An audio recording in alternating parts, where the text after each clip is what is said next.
Thank you for staying tuned in to Xpression FM. It's 5 to 11 here on this Remembrance Sunday, and as you can probably tell by the change of the tone and change of tone of the music and the presentation, it is time that we, with solemnity and with respect, pay our respect and give our thanks to those who have paid the ultimate sacrifice in all conflicts, those that continue to this day, and those, sadly, that have been long gone, and that the people who were around in that time are now sadly no longer with us in many cases, particularly in the case of the First World War. I want to talk about kind of why this event and why it's so important to me, and I will say this, whenever it comes to Remembrance Sunday, whenever it comes to Armistice Day, of course this year is slightly different because we had Armistice Day on Saturday. I always look to my grandma, and I look to the fact that she never got the chance to meet her dad. Never got the chance to meet her dad. Her dad was lost at sea. He was in a submarine that got sunk. And I always look towards kind of her experience as somebody who never got to saw her father. And that is a story that I empathise with greatly, given I'm so grateful to my relationship with my father. And these are the people I think of. I think of the people who lost fathers, brothers, mothers, sisters, daughters, and sons. And this is what we must do, is we must continue to remember them, because there are less people now who were alive to see these events in World War II. And of course, these days it now has a more symbolic meaning as well to all conflicts that have already happened after World War II and maybe still be going on today. And that's something that's reared its head in the news recently. However, this day, this special occasion, is not a moment of division. It's a moment to have solemnity and to have respect towards those who paid the ultimate sacrifice. Whether that was for king and country, whether that was for your children, whether that was for your family, and whether that was for your own bravery and your own legend. Many young people died. Many young people my own age died. And that is extremely, I think, it's something that's difficult to wrap your head around. There are people my age who fought and died in scores.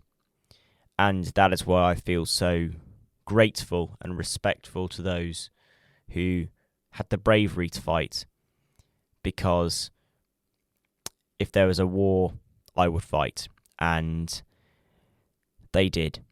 And some of them paid the ultimate price. Some of them ended up passing away, and we must remember them every day. We must remember them every year, as what they have contributed, what they did, is why we might be here.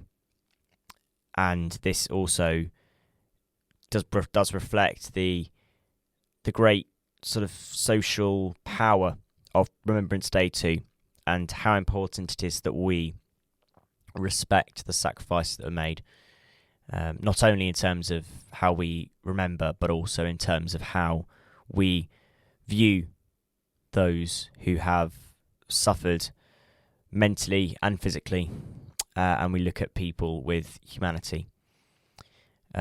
So, before I play an audio clip, and here on Xpression FM we will have a 2-minute silence, I feel like it is worthwhile and extremely important that I read the famous 4 lines of the exhortation. They shall not grow old. They shall grow not old, as we that are left grow old. Age shall not weary them, nor the years condemn. At the going down of the sun, and in the morning, we will remember them.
We heard the last post. We heard the 2-minute silence. We heard the reveille, and now we hear the Kohima epitaph. When you go home, tell them of us and say, for your tomorrow, we gave our today. Thank you for having this minute silence with us here on Xpression FM. We will continue with our Sunday sports show. And lest we forget,